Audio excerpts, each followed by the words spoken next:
what's up, Vibe TV, man? Vibe TV in the building. We got Moneyman Bix today, man. How you feeling? How you feeling, bro? How's everything been going? Feeling good, man. I'm chilling, man. Everything great. That's good, man. What's up? So lately, I seen you been, you've been pretty consistent, man, and you've been putting out a lot of work, man. You've been putting out a whole lot of work. What's been the drive lately, contributing to the work you've been putting out? Shit, man. I just been in the studio having, no use to holding the music. I might as well drop this shit. So like when you feel like dropping music, do you feel like when you drop music, it's you drop it like during like what's going on around you, or you feel like when you drop music, it's like you like dropping music in sets? I mean, sometimes it be, I probably just like, I want to shoot a video. Right. Then once I get the video, it be so hard, so I'm like, man, I'm about to drop this shit right now. So I don't really be having no time for it. I just be feeling like dropping it, so I drop it. Right. Yeah, that's like when I definitely heard, like when I first like heard a few of your songs, man, I was like you was blowing up pretty quick, from like the song Easter and things, and you got like, then you had songs like Division, and then you had songs like, you had the song Go To, Future DBG Mike, that was definitely doing numbers. And like at what point did you feel like music clicked for you, that was something that you was going to pursue and take serious? I mean, motherfuckers already thought that I was rapping from just being around little dudes, and they already thought like I was already dropping songs and shit like that. They just ain't really know my name.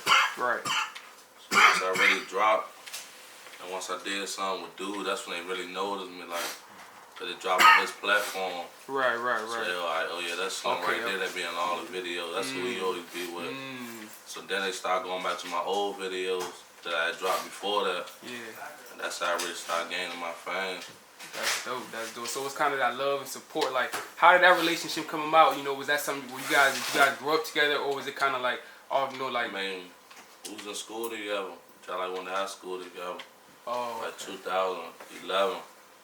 So we like 10 years plus now. Right. Yeah, that's nice. It's nice to definitely still be locked in and moving forward. That's dope, man. Like when I hear in your music, you often say, the phrase, like, nigga, I'm sad. Where did that phrase, like, was that something like a more of a brand, or is that something like a phrase? How did that phrase come about? Man, I thought about that shit getting high, like a big ass smoke session. Yeah. Everybody high as shit. You know what I'm saying? So you look at a nigga, he just like laid back, ain't really trying to hit the J.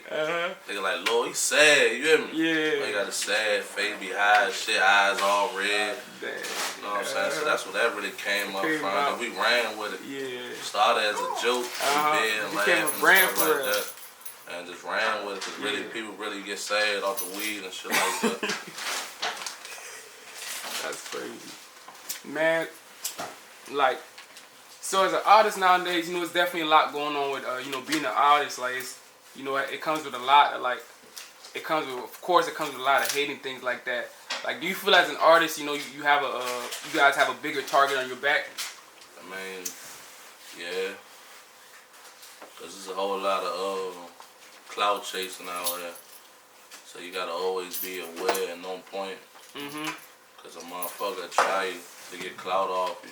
Right. You know what I'm saying? There's some people who want your position. So you gotta watch how you move and step.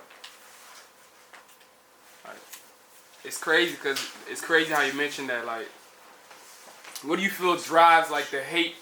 Like, what do you feel drives that energy towards like artists and music nowadays? I mean, there be motherfuckers that don't even know you just hate you. Just off of, they probably like this artist, and they probably say, see what you doing. Oh, this artist don't like that, don't like him, so we beefing with him too.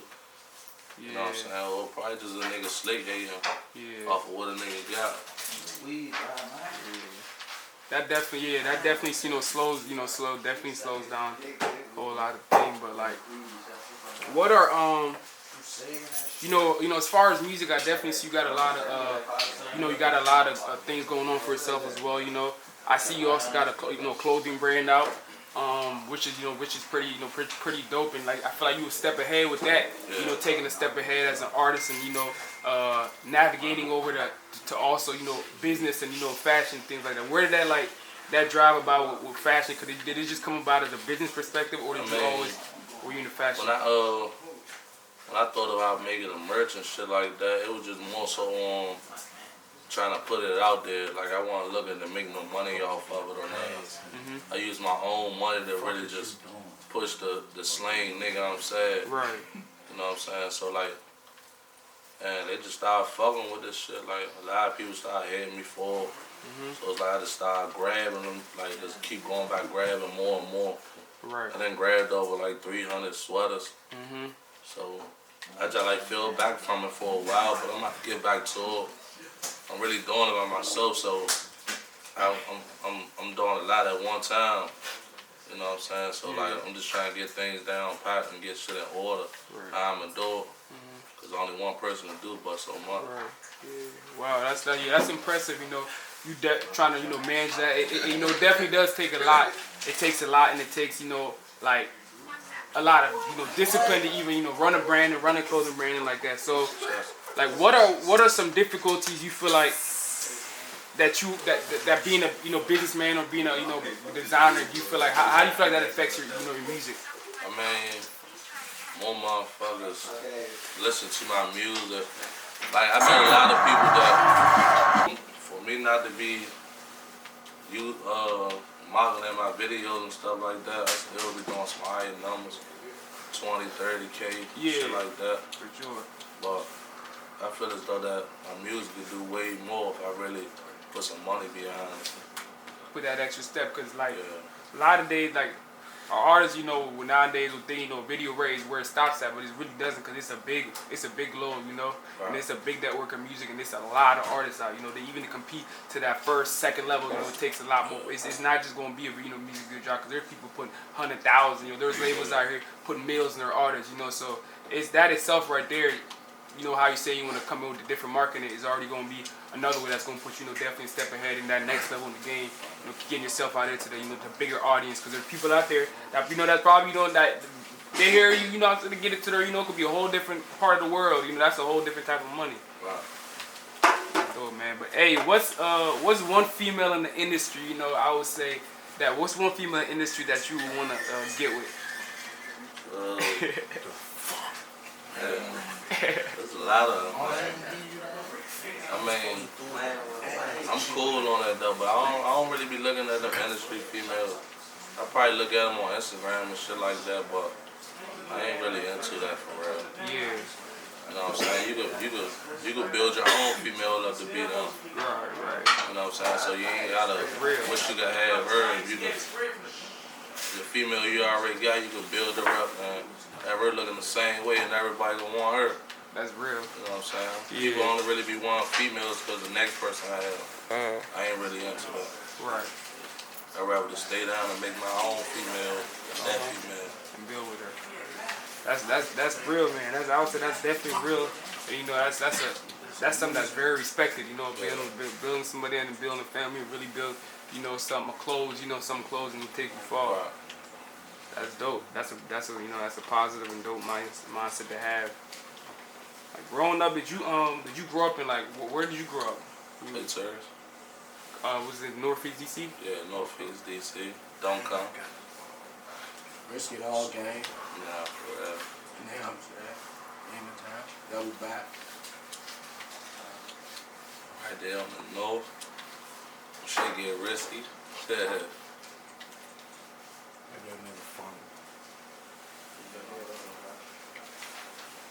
Do you feel the fans nowadays try to navigate an artist's image a lot? Do you feel like the fans play a bigger role in music, people's that rappers' image than they did back in the day? Right, you need fans to rap. Like you need your fans to interact with you. Like you gotta make music. You gotta go off your fans. Once you build a fan base, you gotta go off of what they like. You know what I'm saying? You gotta until you get to the next level, you gotta speak what they want you to talk about for real. Right. It's not to try not to indict yourself or send yourself to jail or something. Right. You just gotta find a way to do it. But to keep your fan base going, you gotta get them what they want. That's true though. That's Especially true. once you show that this is the type of image you're saying for yourself. Yeah, that's true. Like, so sometimes, like, you know, artists, cause artists, you know, they go through a lot in their career. You know, like, do you feel sometimes when an artist, you know, is going through something and you know they're like they're not presenting themselves a certain way to the fans? You feel like that's something that destroys a lot of artists' career? Yeah, like they gonna bash you when you're doing bad. Right. But when you're doing good, they gonna love you. So it's like, I mean, it's life though. Everybody go through stuff. So, you know what I'm saying? You just gotta have that. Like, you got 20 seconds, just gotta have it in you. Like, you gotta be able to be, like, have self-control, be able to present yourself the right way at all times. Even if you're going through something, you gotta be able to hide that shit. Right. You know what I'm saying? Not really express yourself on the media, do it and so, because they gonna always remember what you said. Right. So you go on, they crying about something, then you turn around, go back doing what you just crying about, they gonna bash you. Yeah. Like, he just did all that cap. You know what I'm saying? Yeah, that speaks a lot of volume, you know. The like, do you feel when you know growing up, like, you feel like when you started, you know, getting into music and you started to become something, did you feel like that kept you out of trouble? Did you feel like music is something that kept you out of trouble? I only been rapping for a year. So, I mean, it keep me in the studio, but I still be doing the same things for real. I ain't really changed nothing yet, because I ain't really see no money on this shit. So I ain't really switch up now. Once I start seeing some real money, then I start switching up my movement and stuff like that. But I'm doing good. I'm free. I'm alive, so I gotta keep doing what I'm doing, you know what I'm saying? Yeah. Keep being militant. Keep being with the game.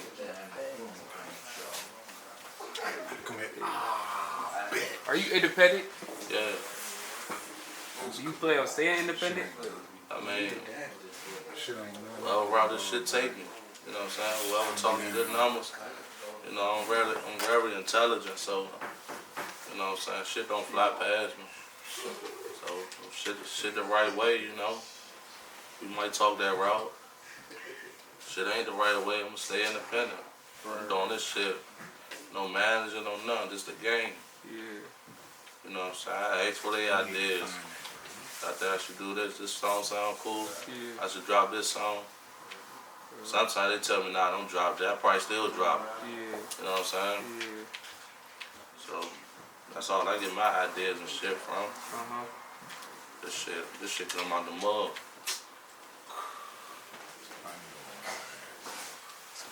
Like you saying, like you know with music, like how does that contribute to, like, how's your studio process like? You know, what's your studio process like in the music? Like, you know, when you making music? What would I make on music? Like, how long should I take? I would say in general, like, you know, how do you go about, like, when you getting ready? What zone do you get into with your music? I mean, we could just be riding around and probably riding around getting sad, getting high. And nigga probably like, man, I'm about to go to the studio. Shit don't never be playing. Shit be always out the blue. I never just plan and say, yeah, I'm going to the studio on Thursday. I already just go to the studio out the blue, probably just say, I'm about to call the studio. We ain't doing nothing. Go to the studio. Or I might wake up and say, damn, I want to go to the studio today. I feel like rapping. It's all about what I feel like doing. But I got a couple artists around me, so they probably got studio sessions or something like that. I might just pull up, support them, and probably end up doing a song with them. Or end up doing something by myself. When niggas bullshit. I don't be wasting no studio time. I get right to it. I ain't even see my phone. Come on, bro. Bro, I'm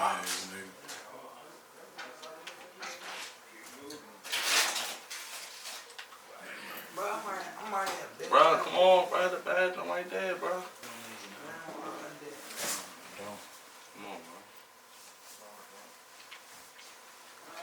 as far as making music, like,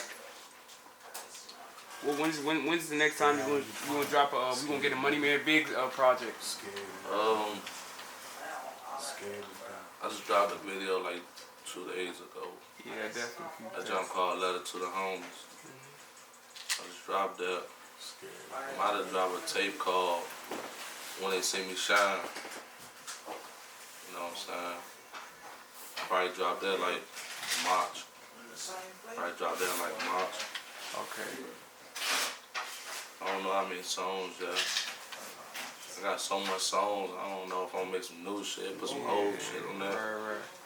I don't know yet. What was the vibes for that? Did you have a name? Did you have a title in mind?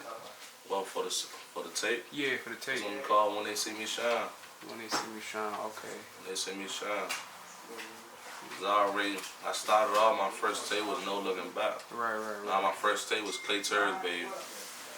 That was me just testing the water to see like, do they like how I rap? Right. Should I rap? You know what I'm saying? Right. Double Back, I dropped a year later.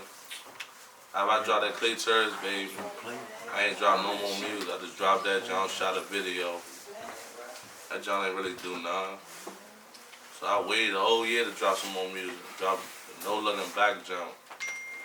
I dropped that. I was basically saying like, I ain't looking back out, but it's about to be on rap time. Right. Then when I came up with that Nigga I'm Sad shit, that's when I dropped Nigga I'm Sad tape. Then Double Back dropped the Saddest of them all. Nah, for real. So now I'm back on the No Looking Back shit. Now I'm on the When They See Me Shine. Time out. I didn't mean to cut you off. So you dropped the Nigga I'm Sad tape, and then after that you dropped the Saddest of them all right after that? Yeah.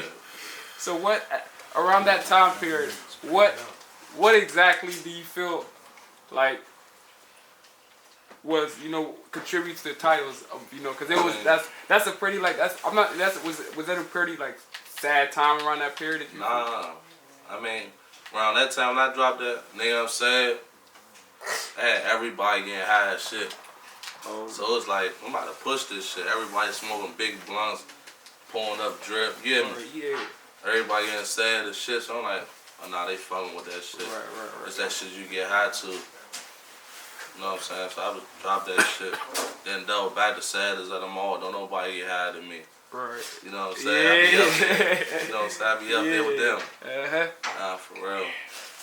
That's how that went, for real. Yeah, that's very smart. And that's beautiful marketing. I feel like that the way you connect that to your brand and music, that's something that can have a even next level. And when you get it's like when you get to that that next, like, you'll have a brand that already carries with you, which is kind of hard to do. People usually sometimes get their brand when they get to that next level. When they say Moneyman big, they say Nigga I'm Sad. Right. You know that's so it's like even when you get when that global, like when people just say that term now, that's something that's even smart. If I start rapping, they still gonna say Nigga I'm Sad. That's what I'm saying. Yeah, you know what I'm saying? That's smart. But yeah, wrapping it up, like what's your favorite song right now? Like what you been cranking lately? Man, to be honest, I don't even listen to the songs I drop that's out. I listen to all unreleased songs. Like, I probably make a song, probably make 2-3 songs. I probably ride to them songs for a week or two straight, just playing them Jones. But I definitely playing that We Fishing, me and Lil E. I play that on the daily. That's my club banger right there. Rest in peace, David Time. I play that Really Him. And then Me. I can put on that drip, that shit too easy. And that Freedom God. My little bangers right there, and that Go with little DBG Mike. Them my hardest songs right there. Them jumps be crazy. Yeah, sure. That little Mike about to drop some on those though. About to drop some on those. And my man, I got another upcoming rapper, C Diddy. We about to drop some too. Shit about to go crazy. Okay. Are those all like rappers from around your area? all routes around my way. We gotta put this shit together, man. One of us gonna make it. Right. I don't care who passed me. Let them get on my platform. Let them take off.